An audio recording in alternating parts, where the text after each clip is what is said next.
Hello ladies and gentlemen, welcome back to another video, and today's video is going to be about entitled parents. And our first story is entitled on things that because we are family, I'm her personal slave. Backstory: I was 15 and I got my first job. I worked at a commissary as a bagger. For those who do not know what commissary is, it is a grocery store / restaurant in a military base. Remember that part. I was super excited for my first job. I could finally make my own money and not ask my parents all the time. Until it happened the moment my entitled aunt realized I worked in a grocery store. She made me do everything: bag / pack up her groceries, find her foods whenever we are there. While she sits on her phone, I was her little maid, her slave, as she told. Not once she did anything, nor let her son, he's not entitled, do anything while I'm around. Here's the story. Cast: me, OP, EA, entitled aunt, NC, nice cousin, AM, amazing manager, CC, cool co-worker, M, mother. Part 1, the start. The moment I turned 15, I went to browse jobs because I always wanted to make my own money. I look extremely young. I'm part Asian, and my family, when we get older, don't age incredibly slow. So we have baby faces. In my case, I looked like I was fresh out of middle school. So many people didn't believe that I was 15. I asked all over the place, the Burger King that was hiring, Chipotle, Target, Walmart, etc., etc. But every time I was met with a stern no from the employees and managers of the place. I was getting really upset. I know there were places that was hiring at 15 years old. I looked it up until I was walking in the commissary with manager. She met up with an old guy who we will call Mr. B. Mr. B and my manager were talking straight away while I was too busy looking at the cheese aisle because I love cheese. I heard a quiet deep voice call my name, so I turned around and I was met with Mr. B, smiling at me. He asked if I was looking for a job, and I nodded. Not quite sure where this was going. He said that they could always need some more baggers. For those who do not know what a bagger is where people bag your food, put it into a shopping cart, and take you out to their car to put it away. My managers thought that it was a fantastic idea, whereas I was a bit hesitant. My grandma and Mr. B were close. They would always talk whenever she came out, but I didn't really know him too well. My mom got the paper from him, told me to fill it out when I get home, and that's what I did. Now the fun begins. Part 2, getting juicy. This is interesting so far. This is interesting. I worked there Wednesdays, Fridays, Saturdays, and Sundays. There were a bunch of people constantly, so many customers. It was quite fun working in a fast-paced workplace. I was a couple months in already, so I got to a point where I was one of the best baggers there. Quick, polite, fast, and I always stayed on my lane. There were 19 lanes. Number 1 lane was the fast lane. Only one bagger was stationed there, but you get a total of over $200 staying from 8 a.m. through 3 p.m.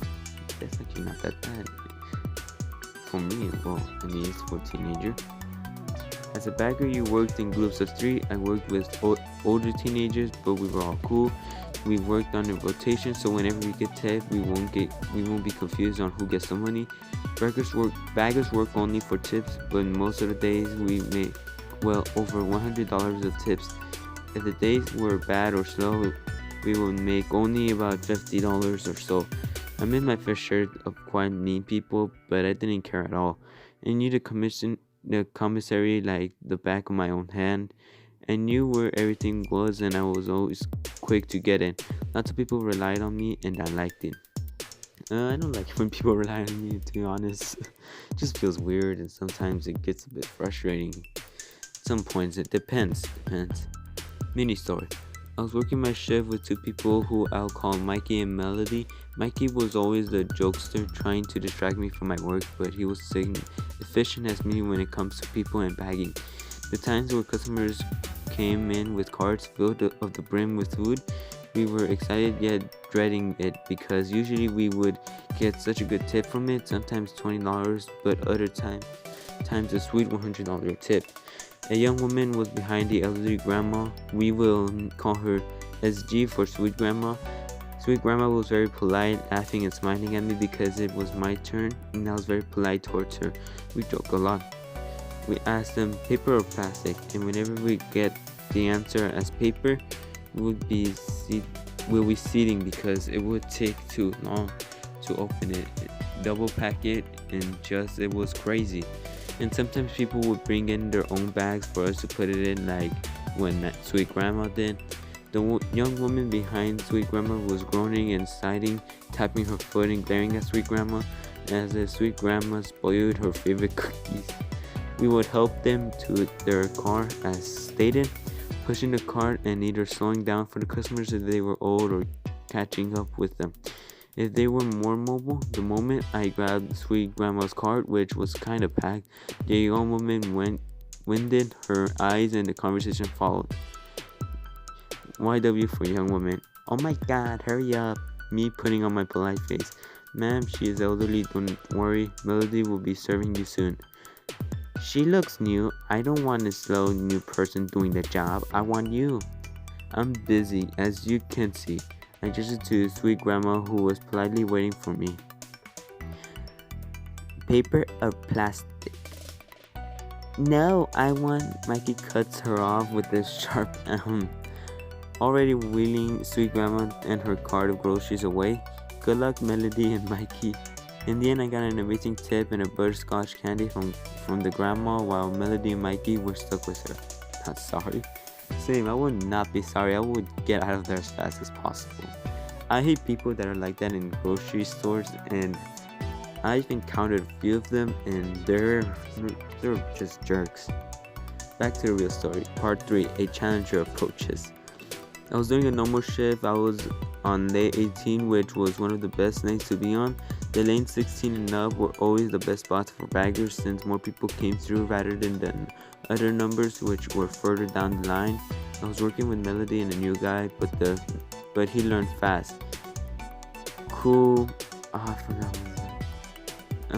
Cool coworker, and he was quite nice and cool. I was helping Melody and baggers that don't have a person help the one that has a customer. When we heard a small crash, me, Melody, cool coworker, and a couple of other baggers saw that someone pushed in the lane and caused the lady to drop a few cans. I sent cool coworker to quickly help her before helping us with this customer. Once Melody went out, it was just me and cool coworker. The person that pushed the lady in line was my aunt. Entitled. Oh god. Ooh, this is gonna go bad. I can tell. Me and her locked eyes and her face lit up. Oh no. If you know someone, the customer could ask either the other baggers or the cashier or both if they can switch spots. It happens all the time. Entitled aunt asked the cashier, in which he asked cool coworker he didn't mind. He stepped back for me. Entitled aunt smiled at me even brighter, and I signed. Her son, nice cousin, was there with her, so it wasn't too bad. Me putting on a polite face. Hello, ma'am. Paper or plastic? Entitled aunt stares at me with confusion. Me? You know what I want. Just hurry it up. She was rummaging in her large purse for, I guess, her wallet, phone, I don't know. I stood there confused. Some days Entitled aunt wants plastic, other days she wants paper or double paper. Nice cousin came up behind me and quietly said she wants plastic today. I thanked him and I started packing. Bagging was simple. Meats with meats, cans with cans, eggs in a paper bag, and plastic for cover, bread in a paper bag, etc., etc. While me and cool coworker were quickly, I went to grab the pack of ribs when I felt a sharp sting. Entitled aunt slapped my hand and gave me a hard glare. Why would she do that? That's rude. The cashier told her not to hit the baggers while working, but of course Entitled aunt ignored her. She then grabbed the meat and examined it closely and drops on the convoy belt in disgust. Here it comes. In disgust. The meat is... Oh! Wait. AKA spoiler, it was clearly visible. Oh, okay, never mind. My bad. Why did I immediately say... Oh my god. Oh, it's just things that I've seen Goddamn dank memes. Why she didn't change it when she first got it, I have no idea. The cashier apologized and asked me to get a new one. I nodded, told cool coworker to keep it up, and darted away. I ran through the candy aisle into the meats, grabbed a pack of ribs, bagged it, and ran back. Entitled on smirked. Back to a sweet voice. Say, can you get some chocolate and put it into my bag? I would like some chocolate pretzels in that big pack of M&M's Gushers. She listed every candy imaginable and then some. As a bagger and a worker, I nodded, grabbed a handheld bag and gathered it all. Once I came back, I was catching my breath. Melody came back boasting at how she got $15 before I gave it to the cashier. Entitled snatched it and looked to see if all the candy was in there. It was, but she scoffed. Entitled glaring at me. Where are the Gushers? Go put this all back right this instant. I was so tired from running around the store, not that athletic. Out of breath. Ma'am, you're holding the line. I'm sorry, I'm just trying to make the story more alive, but I'm not that good at it. You gotta get better at this stuff. I'm still learning, guys. I'm sorry. Entitled unshrugs. So, it's just me and you are a worker and I'm a customer, and besides, I'm your aunt, meaning you should. Her son cut her off. Nice cousin starting to get embarrassed. Mom, I'll get the Gushers and put everything back. Huffing loudly and annoying. No, nice cousin, me is a bagger and she can handle it. Now, get my Gushers. Jesus Christ, I hate this.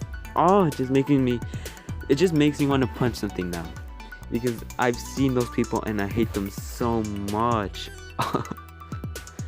And then cool coworkers saw me and Melody work together. The line was getting longer and people were getting impatient, but Natalia was getting impatient with me. Now everything I do, she critiques. No, I want eggs with the bread. Me, that's wrong. Don't just throw my tomatoes in, useless kid. The cashier and I look at each other. I don't mind that way. Her face said, is the lady serious?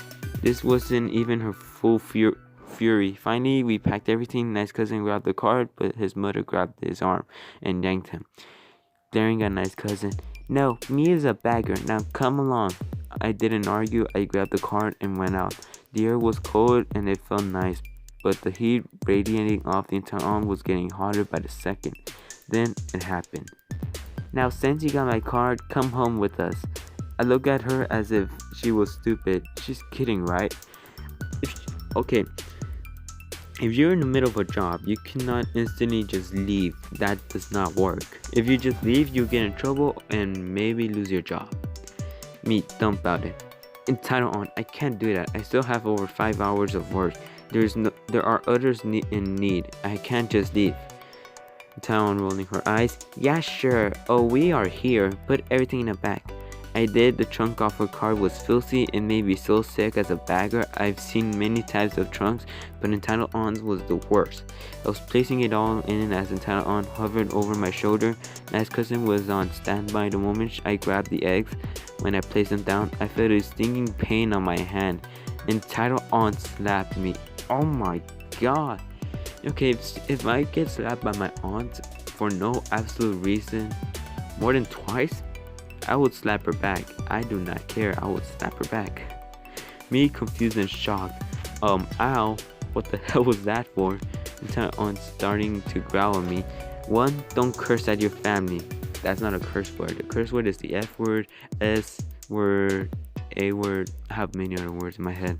And 2, what did I say? No eggs on the trunk floor. You could break them. Me. Ma'am, you neff. She cut me off. On huffing angrily. There goes your tip, nice cousin. Take the eggs and the bread before she ruins it. Terrible baggers, I swear. I signed, clenched my teeth. I finished quickly, wanting her to stop staring at me as I worked. The moment I closed the trunk and grabbed her card, I wasn't expecting a tip from her anyways.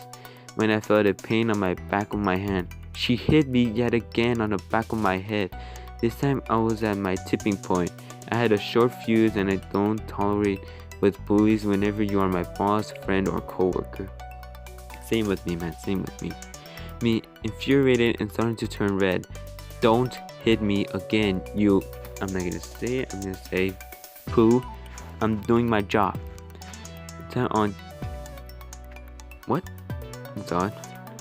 It's on. Getting equally as mad. I told you to get in my car. You are my niece and my slave. All you do is bag food and get money. Beggars are useless when they can't even do their job. When we get home, your mother. I stopped her, standing my ground against her, but she was just getting louder and louder. Me trying not to blow up. Ma'am, I am a bagger of the Ford, name of the base commissary. I came here to do my job and that's all. I will not tolerate this. I gave you a warning once for hitting me, but now you have pushed it too far.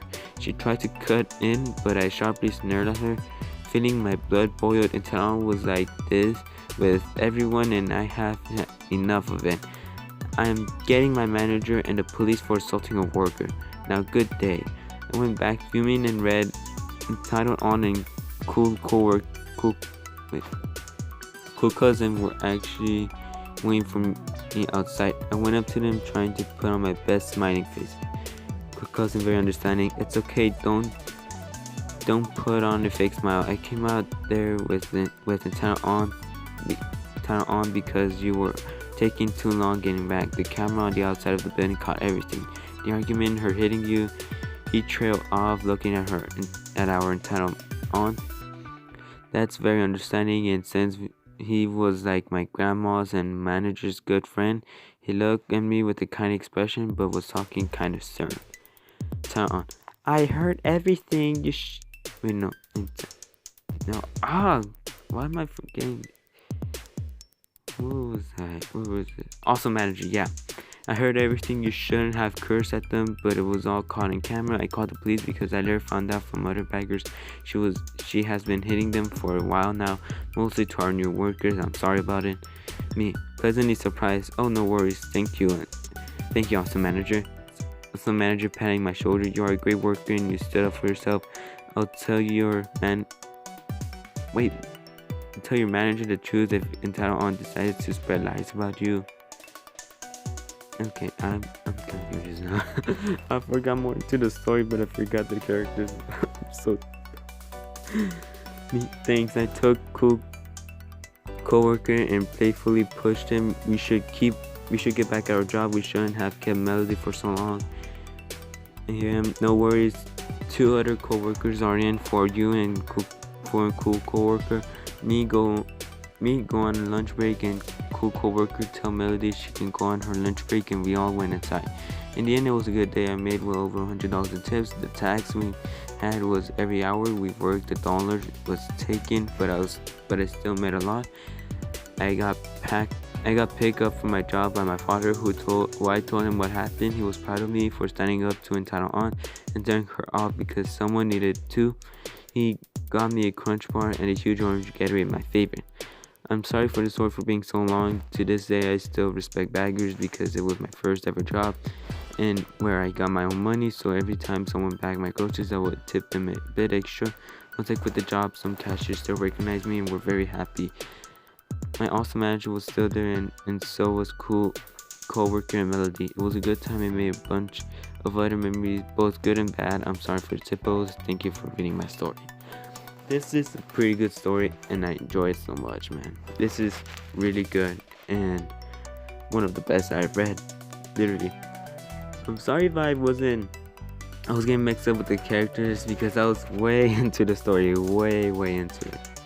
Either way, I'm gonna look for another story and see. Just jump and found another story, and this one is very, very interesting. Entitled Mother fakes service dog and says, I don't look disabled. Okay, this is gonna be interesting. SD, service dog, ESA, emotional support animal, EM, entitled mom, me, dog. I'm in high school and I'm waiting in line for my service dog. I had just finished for the day and stood outside main building waiting for a friend. That's when I saw Entitled Mother standing there with her 2 kids and in a basenji. The basenji had a pink harness on with a patch on both sides. I couldn't read what it said. From the distance, I thought, hey, nice, a service dog. Well, until more people got out of the main building, the service dog started barking and dragging Entitled Mother towards the many students, and it was on a flexi. So Entitled Mother had to pull her service dog back while doing stupid sounds to make it quiet down. Obviously it didn't work. By now I was starting to realize I was a fake service dog or bad emotional support animal, and walked towards the entitlement and the quote-unquote service dog. The quote-unquote service dog tried jumping on me, and the entitlement had to yet again pull it back. I could see the text on a harness. It said emotional support on one side and service dog on the other. What the heck? Is it a service dog? I asked. Yes, it's for my 2 kids, entitlement replied. What task is it trained to do? Emotional support? Emotional support animals are not allowed in public areas and do not need training. Service dogs are task trained and emotional support isn't a valid task. Well, my kids started feeling down, so I bought them a puppy. Talmud was clearly annoyed. Nothing less, emotional support animals do not have public access. That's when she dropped the "you don't look disabled" and the "oh yeah, invisible illness never heard of that bomb." Well, what do you know? You obviously look like someone who doesn't need a service dog. Actually, ma'am, I'm in a long waiting line for a real trained service dog. It's currently being trained for my personal needs. Slapping a vest or harness on this dog, especially a badly behaved one, will bring down real teams. Whatever, she said, leaving the school with her 2 kids who gave me the stink eye. They got in the car and left. Not as bad as some other posts here, but this really got under my skin. Faking a service dog is against the law, and you can't just go around telling people they don't look disabled. Yeah, this is just messed up, man. You guys should never do that because that's legal, and you could get in some serious trouble with the law sometimes.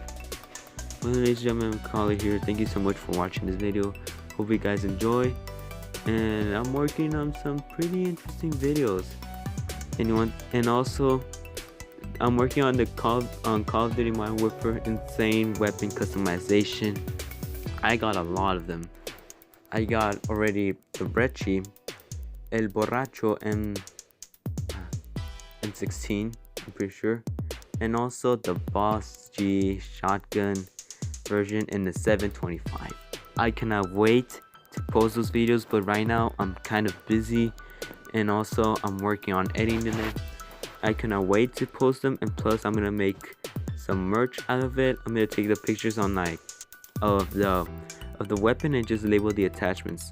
So that's my plan so far. So I hope you guys enjoy, and see you guys in the next episode. Goodbye.